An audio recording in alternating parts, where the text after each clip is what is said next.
Hey guys, so what we're going to do today is we're going to look at the converse of the Pythagorean theorem. Okay, so the converse is like going backwards, if you remember. So we're just going to look at the Pythagorean theorem. We're going to look at how the converse can help us determine what type of triangles we have. Okay, so the converse of the Pythagorean theorem is pretty simple. We know the Pythagorean theorem is a squared plus b squared equaling c squared. It goes back from chapter 1. And this will yield us a right triangle. Because see, that's the only thing we can use to solve right triangles. When we were back in chapter 1, we knew the Pythagorean theorem would allow us to find side lengths.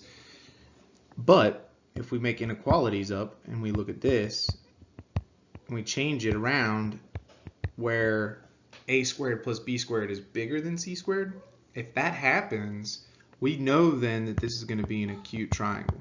It's not going to be right. Okay? And that's okay. So that's how we use the converse to kind of help us out here. And then the last one would be like if we had a squared plus b squared is smaller than c squared, then that would be obtuse. So we can use the Pythagorean theorem to determine whether or not something's right, acute, or obtuse. We can't determine whether or not it's scalene or things like that, but we can determine it based on its angles. Okay, so let's look at some examples of that then. So let's just start here. If I got three side lengths of 15, 18, and 20, what I first want to do is I want to see, can it even make a triangle? And for it to make a triangle, it has to follow the triangle inequality theorem. So that means my two sides, the two smallest ones, have to be bigger than the third. So if I take 15 and I add that to 18, is that going to be bigger than the third? Absolutely. So that means that's going to be a triangle. It's going to form one.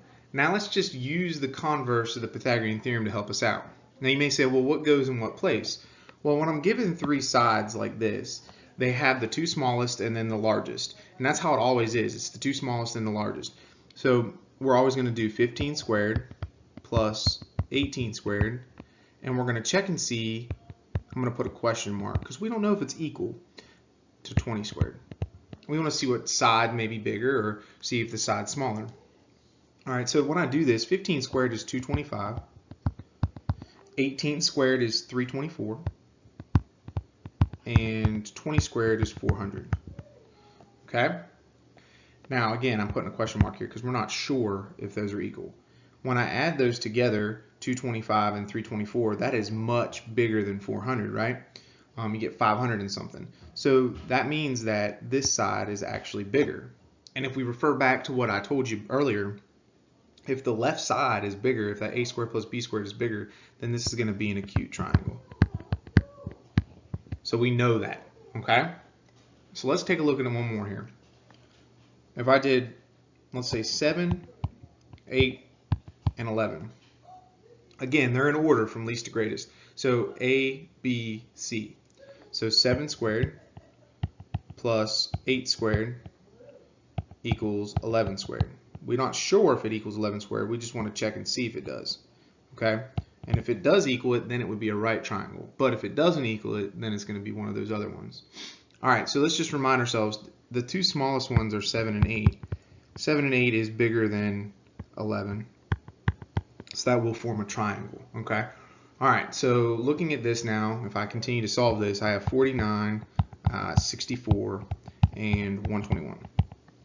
49 and 64 make 113. Therefore, this side is smaller. So now my c squared is bigger. And if you refer back to what I was talking about, that means that we're going to have an obtuse triangle. Okay? Which means basically that we're going to have one triangle, one angle in that triangle is going to be bigger than 90 degrees, one of them. This is the side lengths, right? These are my side lengths. This doesn't tell me anything about the angles until you start looking at the Pythagorean theorem, right? So the converse of the Pythagorean theorem allows us to really know whether or not something's acute, right, or obtuse. We don't use it to know whether or not it's scalene, equilateral, isosceles. Remember, these are our side lengths. So we can tell right now if it's scalene, isosceles, or an equilateral. Right now, that's scalene because it has three different side lengths. So this is just a triangle, okay? And we know then from the converse that it's acute, and for this one it's obtuse. I hope that helps you. I think it will.